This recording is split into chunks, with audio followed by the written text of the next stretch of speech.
அரங்கிற்கு வந்திருக்கும் பெரியோர்களே, சான்றோர்களே மற்றும் பல்வேறு அமைப்பு தலைவர்களே, டாக்டர் திரு பிஜிபி சந்தோஷம் அவர்களே, திரு என்ஆர் தனபாலன் அவர்களே மற்றும் இந்த கல்லூரியின் அனைத்து நிர்வாகிகளுக்கும், செயலாளர்களுக்கும், அதே போல இங்கு படிக்கின்ற எல்லா மாணவர்களுக்கும், பெற்றோர்களுக்கும், ஆசிரியர் பெருமக்களுக்கும், பத்திரிகை மற்றும் ஊடக நண்பர்களுக்கும், என் மீது அதீத நம்பிக்கை, அதிக அன்பு கொண்டிருக்கும் என் ரசிக பெருமக்களுக்கும் என் அன்பான பணிவான வணக்கத்தை தெரிவித்துக் கொள்கிறேன். இன்று உங்களுடன் இணைந்து இந்த நெல்லை நாடார் பொறியியல் கல்லூரியை திறந்து வைப்பதில் நான் பெருமகிழ்ச்சி கொள்கிறேன். ஏனெனில் மக்களின் சேவையில் கல்வித்துறையும் மருத்துவத்துறையும் மிக சிறந்ததாகும். இந்த கல்வித்துறையில் இந்த கல்லூரியில் இப்பொழுது மிக குறைந்த விலையில் அனைத்து தரப்பினரும் பயனடையும் வகையில் சிறந்த கட்டமைப்பை உருவாக்கி சிறப்பாக செயல்படுத்தி கொண்டு இருக்கிறார்கள். இவர்கள் மேலும் மேலும் வளர்ந்து இது ஒரு பல்கலைக்கழகமாக மாற என் மனமார்ந்த வாழ்த்துக்களை தெரிவித்துக் கொள்கிறேன். மாணவர்களுக்கு நான் எப்போதும்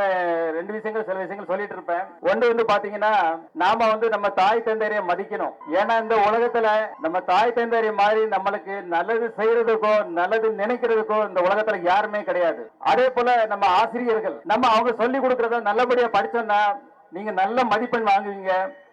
அது மூலமா நீங்க மிகப்பெரிய பதவியில உட்காருவீங்க. அப்ப இந்த உலகமே உங்களுக்கு சல்யூட் பண்ணும்.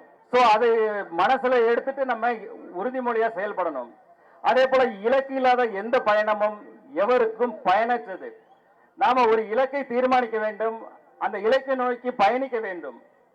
அப்பொழுதுதான் நாம் வாழ்வில் உச்சநிலையை பெற முடியும். இந்த சந்தோஷ தருணத்தில் உங்கள் அனைவருடன் இங்கு பகிர்ந்து கொண்டது மிகுந்த மகிழ்ச்சியையும் மிகுந்த நெகிழ்வையும் கொண்டுள்ளது. விரைவில் உங்கள் அனைவரும் மீண்டும் சந்திக்கும் சூழ்நிலையில் சிறப்பான சூழ்நிலையில் சந்திப்பேன் என்று கூறி விடைபெறுகிறேன். நன்றி, வணக்கம்.